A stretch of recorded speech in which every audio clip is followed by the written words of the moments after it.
Hello, happy Thursday to all of you listening in. Today we are on part 4 of strengthening our trunk, the trunk of our tree, so that we can bear fruit for God and for others.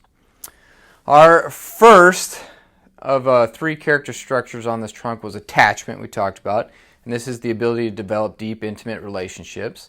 Number 2 is separation. That's knowing where your values, beliefs, thoughts, feelings, and responsibilities end, and where those of another begin. Third was integration, being able to handle the ups and downs of life and remain emotionally regulated. And finally, number 4 today is adulthood.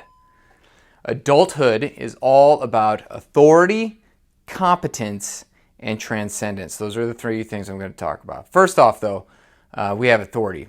And this is the ability to understand and take ownership of life, especially related to being the decision maker, to move things forward, to make these decisions. It is the ability to recognize leadership abilities, regardless of title or rank, and seeing yourself as equal and mutually responsible, especially with authority figures. People with strong authority skills are comfortable having authority in situations or deferring to and submitting to others who are in authority over them.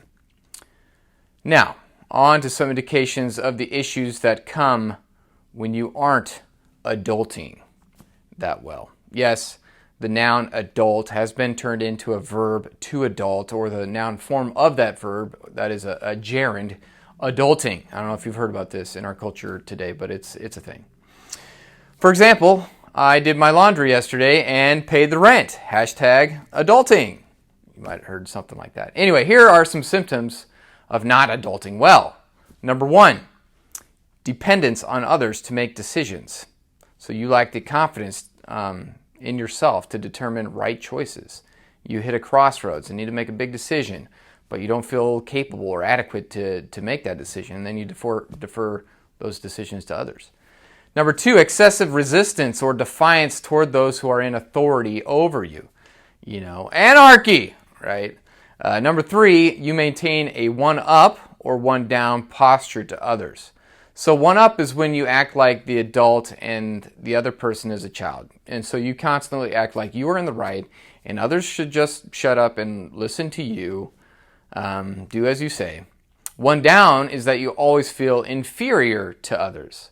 So you don't stand up for yourself and you defer to others.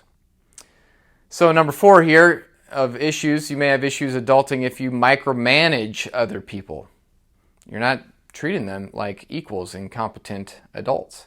And number 5, when you lack communication, especially when related to an accountability structure. You just don't like to report to accountability. So those are the authority issues with adulting. So now on to number 2 here. Competence. This is the ability to persevere, to be diligent, to focus, and grow your own knowledge and skills. So those with a high level of competence have a strong work ethic, and they really enjoy developing their gifts and their skills.